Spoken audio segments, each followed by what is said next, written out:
Do the words free time or relaxation sound foreign to you? Perhaps you've been stuck in the office too long, battling cyber threats or worrying about the next strain of ransomware. Let Sophos help provide peace of mind 24/7, 365 with cybersecurity delivered as a service. Because we want you to get back to your weekends, family dinners, and everything in between. And you'll get there with Sophos. Visit securityweekly.com/Sophos to learn more. The cybersecurity landscape is full of single solution providers, making it easy for unexpected cyber threats to sneak through the cracks. That's why Fortra is creating a stronger, simpler strategy for protection, one that increases your security maturity while decreasing the operational burden that comes with it. This is all possible thanks to Fortra's best-in-class portfolio and deep bench of expert problem solvers. Fortra's integrated, scalable solutions help customers face their toughest challenges with confidence. Learn more at securityweekly.com/Fortra, Fortra.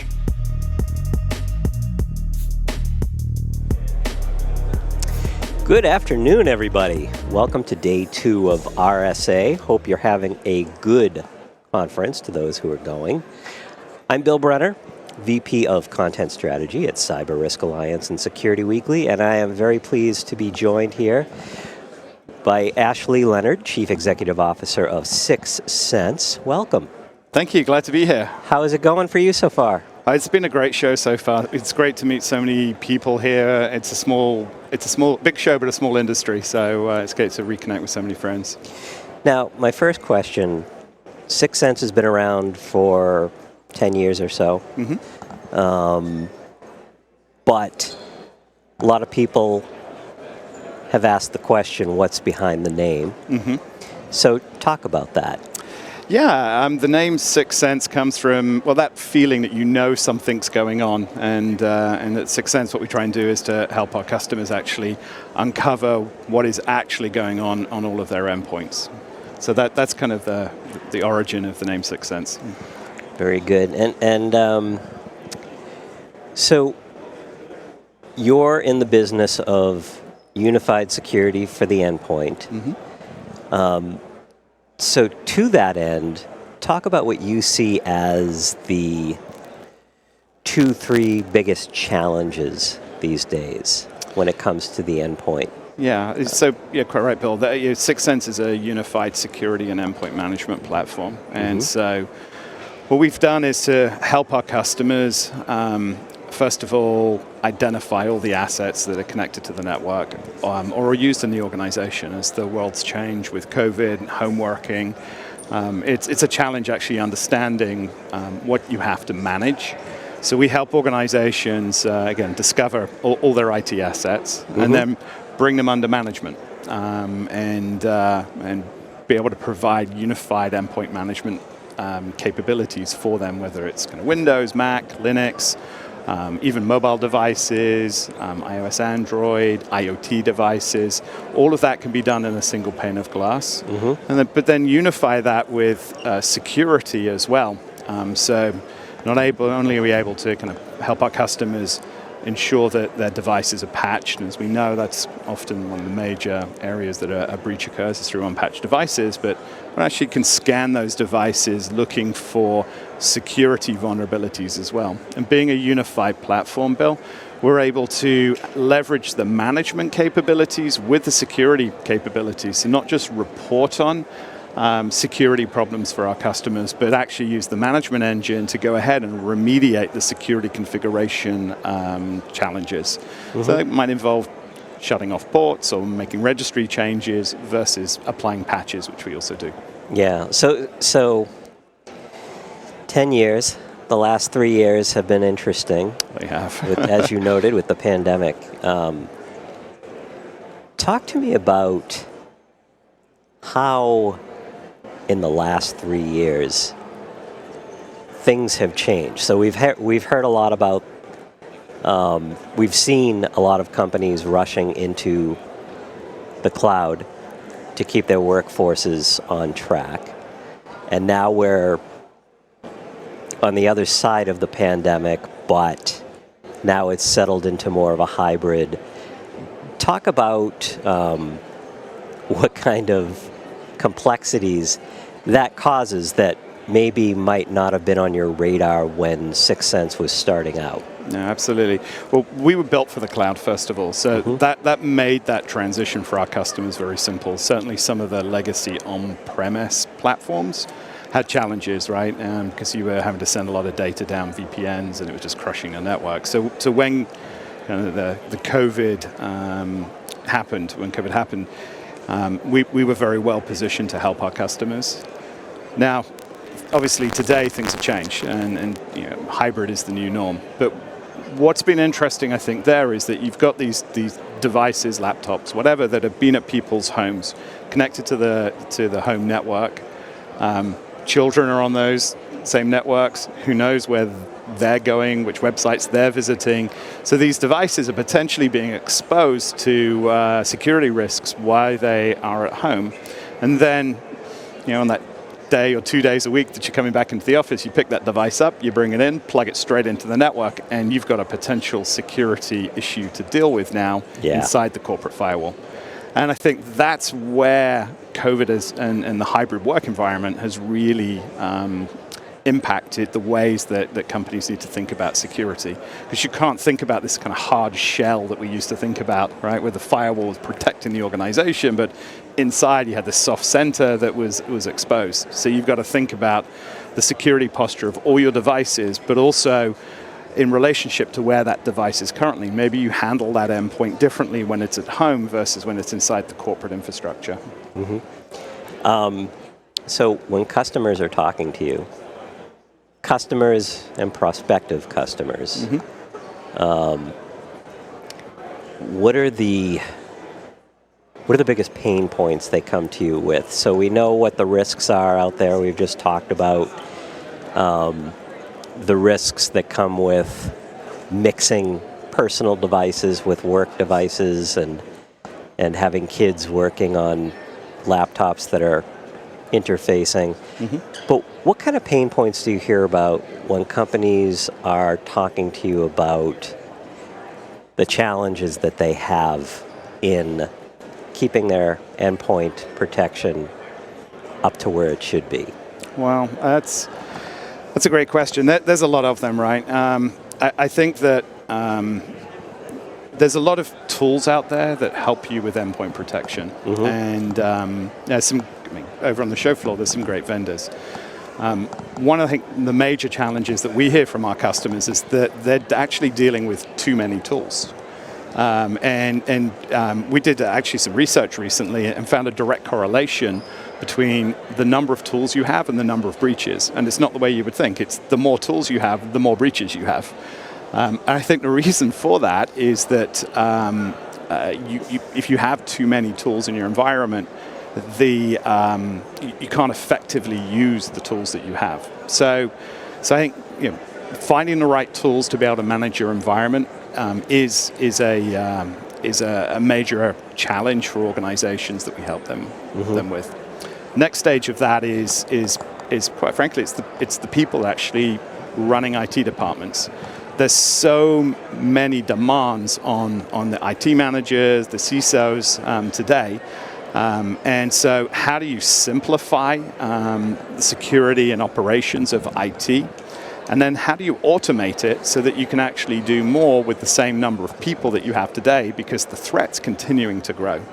So those are kind of some of the major challenges that we at 6th Sense are really helping our customers with. Patching and security vulnerability management on a kind of more tactical level as well. So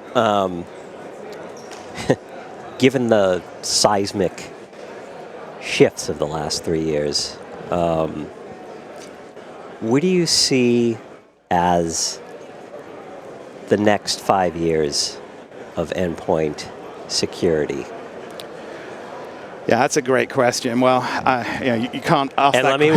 Let me work in. Yep. You know where I was going with this. Artificial intelligence, which is certainly not new, but because people now have access to things like ChatGPT, discussion about the benefits and risks have flared anew. Oh, for sure. So with that, how do you see that entering the equation and affecting things in the next 5 years? Well, we've been doing stuff with AI for actually quite a long time already, but ChatGPT is certainly how should I democratized AI, right? And on both sides, both from the threat actors as well as from the IT professional side. From our side, the way I look at it is that I think there's a number of different areas where AI is impacting our roadmap, and it's going to help our customers. I think every single vendor has to have an AI strategy because the threat actors do. And if you are not leveraging AI on the defensive side, then your customers are going to be exposed. So we're leveraging it in a number of different ways. We're going to have some announcements coming out very shortly, but things around threat prioritization. If you take a look at, we have a lot of signals coming from our endpoints because of our architecture is pretty unusual in that we have a real-time connection to devices at scale regardless of where they're located. So we're able to pull threat indicators and signals from endpoints and then correlate that data to help prioritize threat remediation. So we're looking at and working on ways that we can actually use AI to really improve how we identify threats within customers' organizations and then help them leverage remediation using our management engine to keep the environment safe and secure. Great. Now, are you exhibiting? We are. All here? So tell everybody where you are. We are in the connector between the two halls at booth 4339. In the area that used to be a hallway. It's the high traffic area. We'll say that. I actually miss that hallway. That's where it was always kind of dark in there, and you could go and take a little nap. Well, we do have some comfy chairs, so you can come by and sit down and chat to our team. Very good. Well, it's been a pleasure meeting up with you, and have much success the rest of this week. Thanks for your time, Bill. Nice to chat. Until next time. Thank you. Thank you. Welcome to RSA Conference 2023. We're recording live from Broadcast Alley here in Moscone West. I'm your host, Mike Shima, and I'm here with Eve Mailer, CTO of ForgeRock. Welcome, Eve. Thank you very much. It's wonderful to have you here, and you've already spoken at the conference. Yesterday you were talking about cars. Yes, we were talking about connected cars. We did more than talk. We actually demonstrated, and then we had a little fun with a real model of a car. That's amazing. Now, one thing I think that surprised me about that, this wasn't to talk about CAN buses. This wasn't specifically security. It was identity. Yeah. So who are we talking about? Like, is this Kit, Michael Knight and Knight Rider kind of identity? What's going on? Well, 15 years ago, cars were all offline, and a lot of things were offline, and now something like 91% of cars on the road are connected. So, they have SIM cards, and they have rolling APIs, and so they can benefit just as much as a lot of other connected services and devices. Really, the whole connected world was our premise that we can improve with identity. We can improve security, we can improve privacy, we can improve experience. Now, privacy is important. I want to come back to that in a second, but let's start with security. So what does it mean that we have all of these identities with our cars? Are we, is this carjacking? Is this just sharing? How bad can it get? There's definitely risks. And, there's been some recent breaches that I think people tend to notice. Like there was a famous electric car manufacturer that had sort of an off-by-one error. A guy was able to open a car that wasn't his and drive away with it. And, maybe lesser known was that he could see the data of, the guy whose car it was. And, it's a big mess when you have, call it application by application user management. And I'll say device by device user management without an overarching kind of view of who the identities are and what the identities are and what the relationships are, because relationships can drive access rules, and that's really important in these huge ecosystems with huge amounts of data. And access is that's complex. Even just in the standard web application world that I'm familiar with, still not an easily solved problem. Yeah, it's funny because I think the IoT world can still learn a lot from the web world and the API world in terms of API security. You're exposing endpoints. There's a lot of software-defined features in cars. There's a lot of third-party ecosystems and subscription services that you connect up to a car. And when you don't have a unified view of who is in front of you doing something, you get misses, like you get, your car having to guess who's in the driver's seat some of the time, which it can affect, the position of the seat that you might have saved as a preference. That could be a safety issue if you're futzing with it while you're trying to drive somewhere, So there's physical safety, there's digital security, and there's many more implications. So bringing on the IoT side of that, notoriously they're slower to update perhaps. They don't necessarily always have the great application security practices in there. Are you seeing the same thing in cars? Are cars, how does that future look? Yeah, some of the more famous breaches and more famous, discoveries by white hat hackers have been things like just poor API security practice. A static API key that was, the default password basically. So I kind of see them as a species of identity theft when that happens. It's just, these things are solvable, actually. We have good practices from the rest of the world to not do that.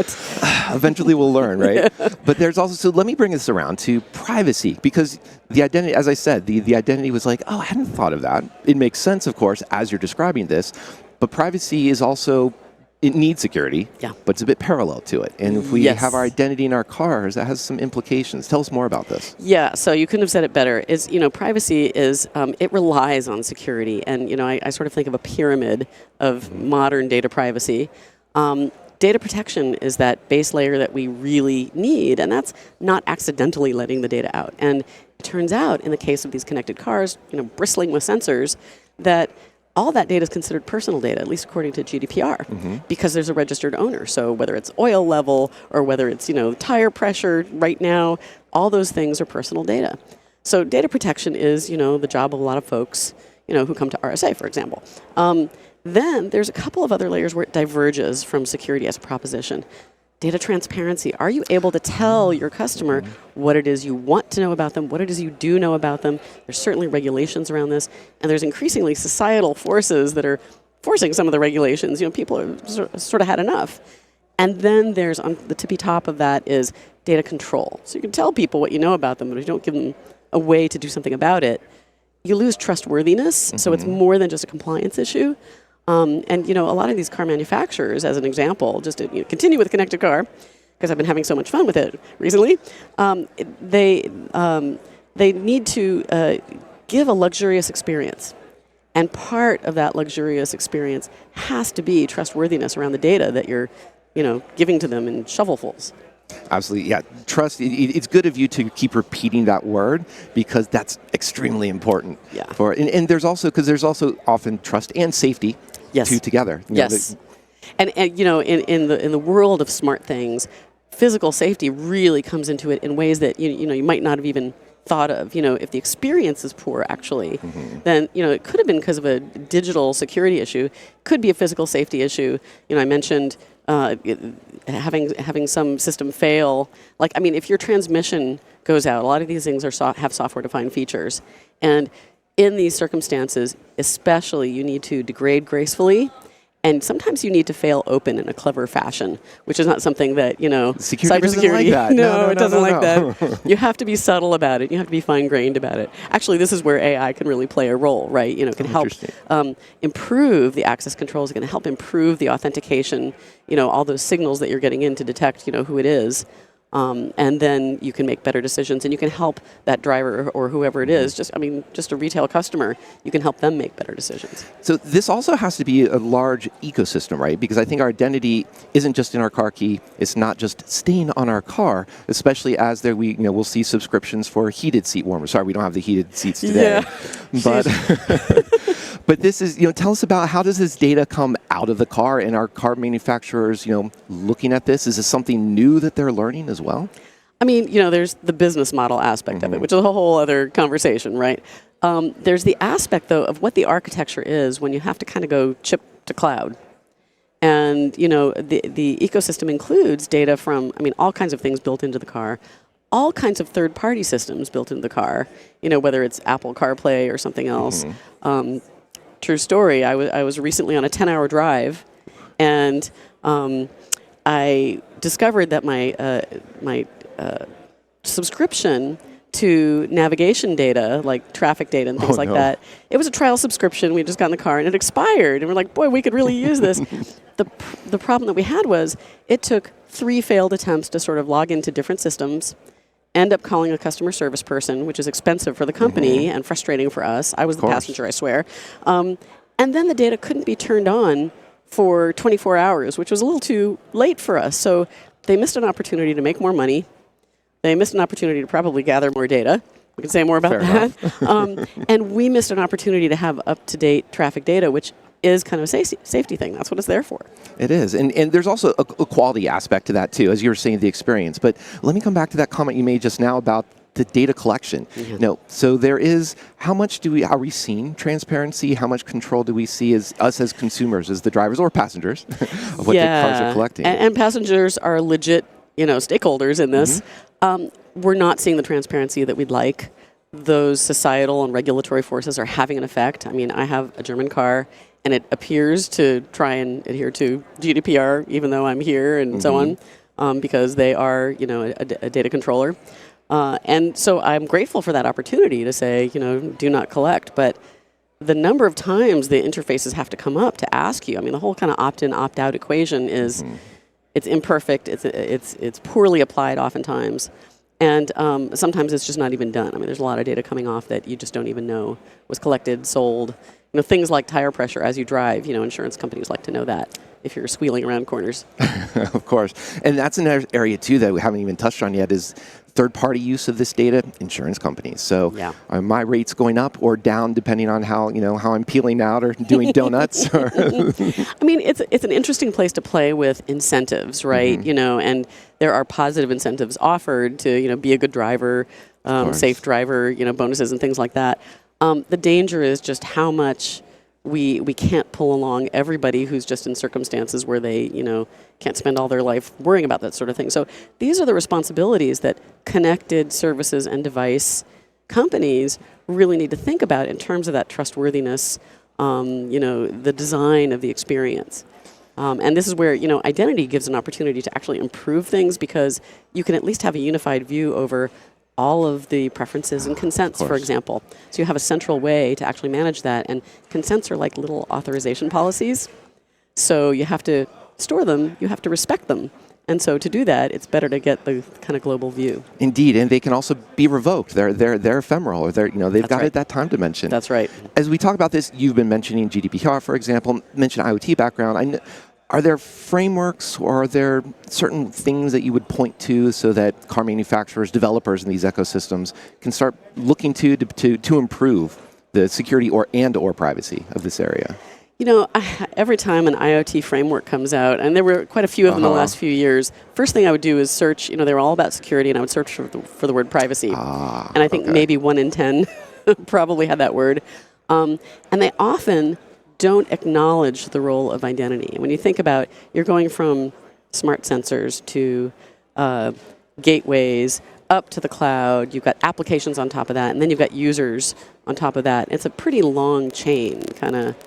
And it's hard if you're not all talking together. We were referring in our presentation at RSA about vehicle folks versus identity folks, like not talking. The business folks versus the identity folks. And the question always comes up. Well, where should that function live? And I really see it as it's kind of a shared service that needs to connect to the digital strategy of a company, even if the users that you're serving are not customers, consumers. They may be workforce. Those employees actually deserve a good experience too. And there's all the whole bring your own device, kind of bring your own everything. Yeah. But also those workforce identities are so powerful to attackers for getting access to all the other stuff. Easiest backdoor into a system. That's valid right. Credentials. That's right. And we've seen some terrible breaches. We talked about connected car ones this week, but they're really everywhere, and you just see them have a huge blast radius when it's workforce kind of to consumer data. It's really bad. Yes, yeah. Blast radius, that's not what we want to see in physical devices in cars. No. Yeah, are we metaphorical about this blast?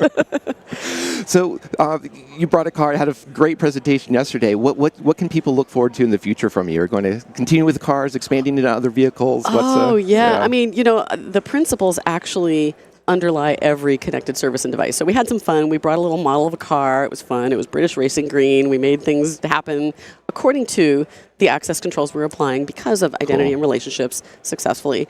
But really, it could be washing machines. It could be kind of regular old retail e-commerce. It could be really any connected service can benefit from that approach. Makes sense. Yeah. Everything's collecting our identities, right? Probably good we defend that. Yes, absolutely. Eve, this was wonderful. Yeah, we only had about 10 minutes, not 10 hours, but hopefully we navigated this topic quite well. Next time. Thank you. Next time. Thank you so much. Thank you very much, Eve. Thanks, everyone else. If you'd like to learn more about ForgeRock, visit securityweekly.com/ForgeRockRSAC. And stick around. We've got more in this live stream coming up.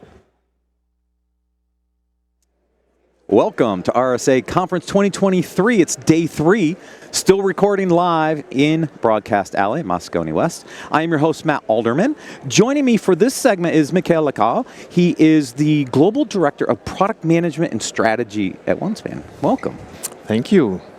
Hopefully I said that right. Yeah, okay, perfect. Good. Okay, perfect. Good. I haven't taken French in a while, so I just want to make sure. We're going to talk digital identity.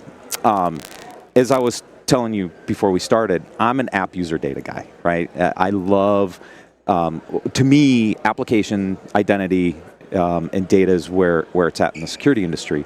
And I'd like to see more innovation in the identity space. What you've done is some interesting things to kind of build a end-to-end holistic digital identity, starting with identity verification, which I think is interesting because right now, I think one of the big challenges is, how do I know who the user actually is? How do I verify that identity is associated to a user? This concept of non-repudiation, right, is a very interesting concept. There's a lot of other use cases. We'll talk about it a little bit, but let's talk about what does identity verification look like? Let's start there and then kind of walk through the solution of how that then influences this kind of end-to-end solution. So first of all, we need to differentiate, a known user versus non-user, because it's identity. The identity is a global generic term which embed identity verification, like for pure prospect, but also authentication, which is different, as you know, for banks or any type of organization. So by saying that, identity is everywhere. As you said, it became crucial right now before starting any process, you need to formally identify someone. That's so important to execute any type of transaction. And this is what we are doing at OneSpan. Now, when it comes to identity, you have different ways to do it. You have multiple. Everyone here is talking about AI, for instance, this week. But also you have document verification, facial recognition, this kind of classic identification solution. What we see right now is also a new solution popping up, like a digital wallet, digital identity wallet. We know that in Europe, for instance, with EIDAS 2.0, this is an initiative, the regulation is here. It's going to come in force next year. And we know that big players like Apple and Google are investing massively on this digital wallet. So that's going to be also part of the scope of the identity, and maybe it's going to facilitate the identification of end user. So are you primarily using a document approach for identity verification today? Right now, yes. Because we are a global company and we need you. And the challenge with this document is to have a global coverage. You need to be able, when it comes to passport, it's pretty easy. It's a document done to travel, to be recognized by any country, any entity. When it comes to document like driving license, IDs, it's more complicated. Because it's different. Even in the United States here, you have different driving license format from a state to another one. So, scanning, recognizing, make sure that the document is authentic, it's an authentic one. It's really, the challenge. And if you try to expand that globally, it's way more challenging. Yeah.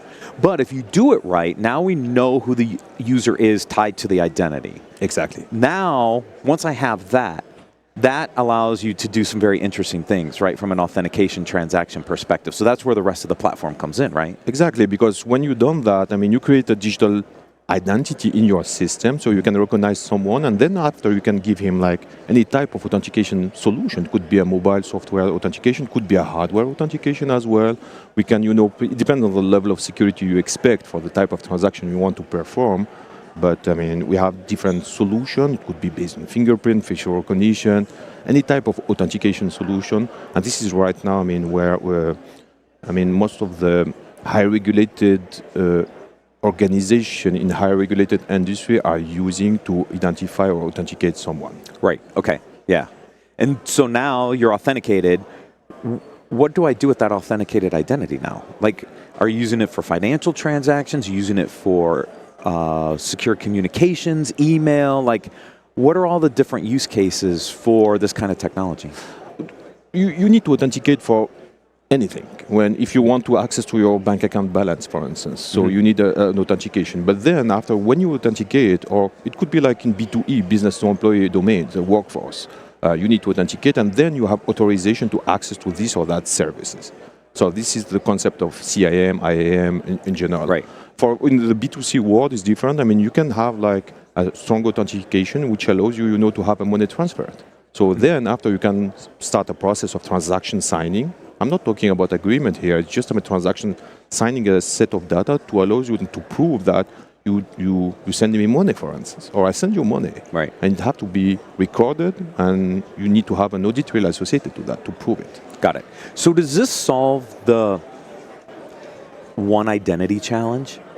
Right. So if I think about it, I have multiple identities, right? I have multiple email accounts, I have multiple LinkedIn accounts, my Twitter account, this account, that account, right? Does this solve the mass of having multiple identities, however you do, into a single digital identity? So are you kind of federating across all these different areas? Because, to contact me, it depends on what mechanism. But if I had one single place, like, does all that come together then in this digital identity? So first of all, we need to define, the level of assurance you expect from your identity. Like if you're using your Facebook account, like it's a social media account, it's not like a strong identification because it's based. But if you're using like the authentication or identification done by your bank through a KYC process, which is very defined, standardized, that's a different level. So first, we really need to differentiate the level of assurance expected for the type of transaction you want to perform. Yeah, but let's think about this for an online identity for a second, right? I go into eBay and I want to pay with PayPal on my credit card. By using the digital identity that has been verified, it also reduces fraud, wouldn't it? Yes, because when you subscribe to an eBay account, you go through a KYC process, exactly what you did with your bank. So a sort of KYC process, because the first thing, you need to fill in your credit card number. It means that you are owner of a bank account, and by definition, you went through a KYC. So we rely on the KYC done by your bank to strongly and having high level of identification to open a eBay bank account. So you see, again, it depends on the level of assurance expected. Yeah, but a standard credit card transaction, though, credit card fraud has been rampant for a long, long time, right?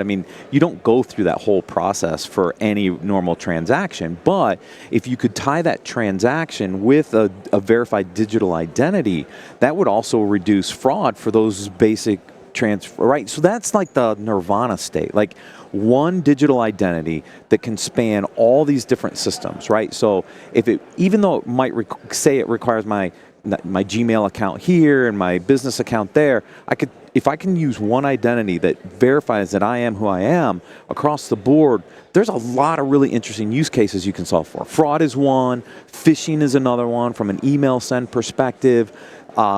I'm sure there's others out there that you've thought about. Like that's the potential opportunity. Yeah, and what you're describing is exactly, the concept of the digital wallet. The digital wallet, as you know right now, we have a wallet. We all use Apple Pay, Google Pay, or whatever, the solution for payment. So if you combine it, to your point, with a digital wallet, having a stronger identity, and combine it with the payment system, you have this guarantee you expect. And you can prevent fraud, you can prevent phishing attacks, and so on. And the idea is really, having all this PII information, personal information, into one single secure storage system that you can share and pick up on the sole control of the end user. It doesn't, because a wallet, if you think about it, you can share your identity, you can share just your date of birth, you can share your address, you can also share your medical information with your doctor. Right. So, I mean, you don't want to share all this data with everyone. Right. So it has to be on your control and make sure that you're sharing this data with that organization. Yeah. But yes, you're right. I mean, if we can combine both, you have a high secure solution. Yeah. It also allows you to deal with some of the privacy issues. Now, in the States, it's different than over in Europe, obviously, with GDPR and the different requirements. This would also solve some of those privacy concerns and issues as well, right? 100%. I mean, the regulation is something. I mean, the reality of this privacy is something else. It depends from, as you said, I mean, from a region to another. I mean, the approach is different, but the problem still exists. Right. It's a global problem. It's really a global problem. And the best way to solve it is, as you said, I mean, having one single digital identity that could be used and on the sole control of the end user. Got it. So where are the primary use cases? Consumer, SIAM, I think is the term in the industry. I mean, is consumer like the primary use case for where you're seeing this opportunity, or are you seeing it on the workforce kind of business side as well? I would say both, but consumer, this is the mass market. This is where the market is, and this is most of the fraud are right now. Definitely with workforce, I mean, but there is a lot of existing solution. I mean, most of the company are already equipped, but with the consumer is really exposed right now to this phishing alert. Well, because they don't have all these additional capabilities that you do in a corporate environment. Exactly. Right? In the corporate environment, we were talking about this also a little earlier, you've got your identity and access management provider, your multi-factor authentication provider, your SSO provider, maybe a privileged access provider. The consumer doesn't have all that. They have a Gmail account or a whatever account, like that's their identity online, and so they don't have all the other protections that a corporation would have. Yeah, and you're right. The thing is, if you think about it, I'm working for OneSpan. Creating a OneSpan email address for you, it's quite impossible.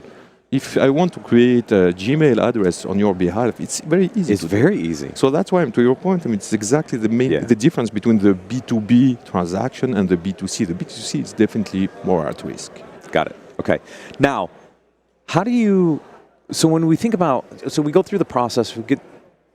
You start using this identity. You authenticate with your token. Is there any other thing you need to do? Like, is that it? Like, well, how do you deal with things like potential risk or fraud, re-authentication, additional factors for authentication? Like, how does that all come together in the OneSpan solution? So OneSpan, what we focus on is really, I mean, something where we need to balance the risk and the user experience. That's crucial. I mean, it doesn't make sense to highly secure something what it's not needed. Right. And most of the security need to be transparent for the end user. That's super important. That's crucial. I mean, you can have risk analysis, you can collect data during a transaction, and then after you can add a layer of security if needed, if you detect a suspicious activity. Right, okay. It could be a suspicious activity due to the device because we don't recognize it's your device. It's not the device you use to transact every day, or it could be, I mean, something other suspicious like your geolocation, or we detect that the app is corrupted, or any kind of information we can detect, and then after we can add another layer of security if needed. That's what we call, I'm not a big fan of this term, the continuous authentication, but it has to be fully transparent for the end user. Right, okay. Yeah, because you don't want to create friction, especially for the consumer. It's hard enough in the workforce to do it, let alone for a consumer, right? Because you don't want to slow down transactions. You want them to buy things online as easy as possible, but you also, if you're trying to eliminate fraud or protect bank accounts, et cetera, you want to put some level of security. So you're right, there's always this kind of balance between ease of use and security controls. You know, because what's matter for our clients right now is the passing rate. I mean, you need, when you perform an authentication, identification, any transaction, it has to be completed. So if you subscribe to any kind of product, I mean, the passing rate need to be close to 100%. It's impossible to reach out to 100%, but you need to try to really to reach out as maximum as possible to 100%. That's, I mean, business-driven decision. But on the same time, it has to be secure. So this is the balance, and this is where we need to be we need to bring some intelligence into the identification and the authentication. Yep. So this is what we call intelligent adaptative authentication. or risk-based authentication, depends, but this is the kind of solution we can provide today. Got it. Okay. So I love the use cases. I love the concept. Like, I wish you the best of luck, because if you can solve the identity problem, the world will be a much safer place. Thank you. We try. We work very hard to do it. So. All right. Thanks, Mikhail. Thank you very much. And if you want to learn more, please visit securityweekly.com/OneSpan RSAC. Stay tuned. We have more interviews coming up.